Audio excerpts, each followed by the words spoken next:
The chairman of the Independent National Electoral Commission, INEC, has been speaking on the plans for the implementation of the UNDP Support to Democratic Empowerment Program.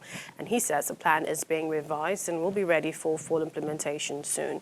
Professor Mahmoud Yakubu said this while receiving the new resident representative of the United Nations Development Program, Mr. Mohamed Yahya, in Abuja.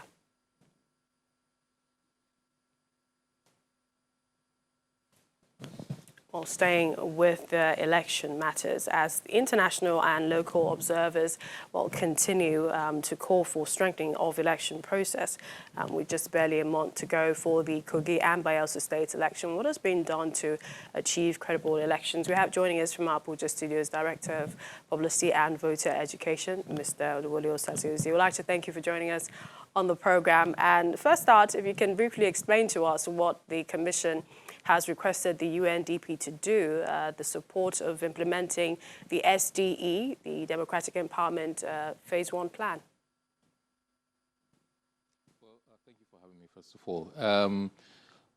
Because of budgetary shortfalls and also to assist us do a lot more than our budgets allow, we do receive assistance from development partners. And over the years, the UNDP has been a veritable source of support to the Commission specifically and to the electoral process in Nigeria generally. We recall in UNDP DGD Project 1 and Project 2 were quite beneficial in the cycle 2011 to 2015 and even after 2015. So how can we sustain that? How can we get support and make that support count towards a democratic process was the subject of discussions between the hierarchy of the Commission and the UN system. The country representative was, resident country representative was coming for the first time, so he felt he would pay courtesy call and explore areas of collaboration and cooperation between the two organizations.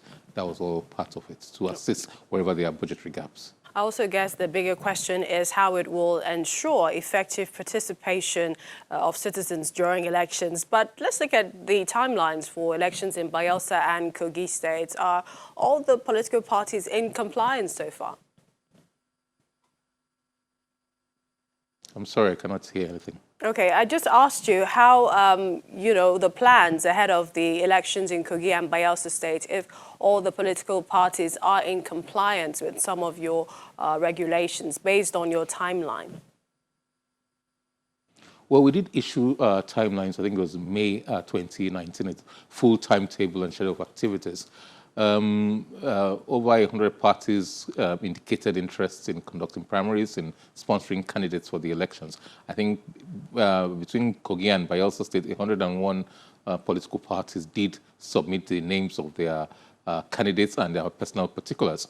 But going through the personal particulars of some of the candidates, we've discovered that 87 complied fully, but I think it's 14 candidates from 12 political parties did not comply. So some parties also came late in the submission of some from CF0 on the personal particulars and list of candidates, and those regrettably could not be accepted, a few of them. But 101 succeeded in submitting their applications on time, but there are deficiencies in the submissions, fundamental deficiencies in the sense that 14 of those do not meet up to the age requirements stipulated by the Constitution for contesting the position of governor or deputy governor. There are 4 conditions for qualification. 1, you must be a Nigerian citizen by birth. 2, you must be educated up to secondary school level. 3, that you must be a member of a political party and sponsored by that political party. And 4, you must be of minimum 35 years as a date of the election, 35 years of age. So those are the 4 conditions. Regrettably, a few of them did not make those conditions, so we're not qualified, are not qualified to contest the election.